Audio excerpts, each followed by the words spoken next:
చిలకలూరిపేట నియోజకవర్గం ఎడ్లపాడు మండలం వంకాయలపాడు రెవెన్యూ పరిధిలో ఉన్న డాక్టర్ బిఆర్ అంబేద్కర్ బాలుర గురుకుల పాఠశాల గత కొద్ది రోజుల క్రితం ప్రధానోపాధ్యాయుడు నాగేశ్వరరావు మీద పాఠశాల ప్రహరీ గోడలు దూకి కొండవీడు కొండలు ఎక్కి పారిపోవాలనుకున్న విద్యార్థులు ఎడ్లపాడు పోలీస్ సిబ్బంది వారు విద్యార్థులకు నచ్చచెప్పి పాఠశాలకు తీసుకొచ్చారు.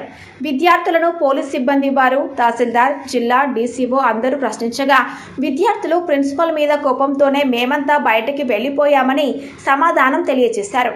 అయినప్పటికీ ఇష్యూ జరిగి 10 రోజులు దాటినప్పటికీ ప్రధానోపాధ్యాయుడిని కాపాడేందుకు డీసీఓ పద్మజ ప్రయత్నం చేస్తున్నారు. అక్కడ ఉపాధ్యాయుల వలన ఇబ్బంది కలుగుతోంది, వారిని మారుస్తామని తెలియజేస్తున్నారు. పేరెంట్స్ కమిటీ వారు ప్రజలు తక్షణమే ప్రధానోపాధ్యాయుడిని మార్చాలని చెప్పినప్పటికీ ఎలాంటి చర్యలు తీసుకొని జిల్లా అధికారులు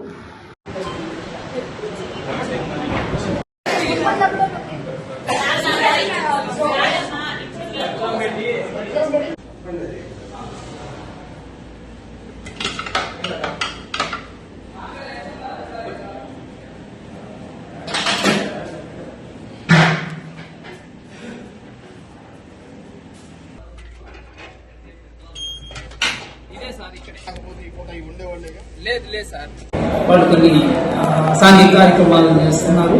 అంటే బయటికి పోవడం, నైట్ పూట, రాత్రిపూట 12 గంటలప్పుడు గోడ ఉంటుంది, బయటికి పోతున్నారు. దీని మీద కొంచెం గట్టిగా ఉన్నందున వాళ్ళు మా మీద లేనిపోయినటువంటి ఆరోపణలు చేస్తూ ఈ విధంగా బయటికి వెళ్ళడం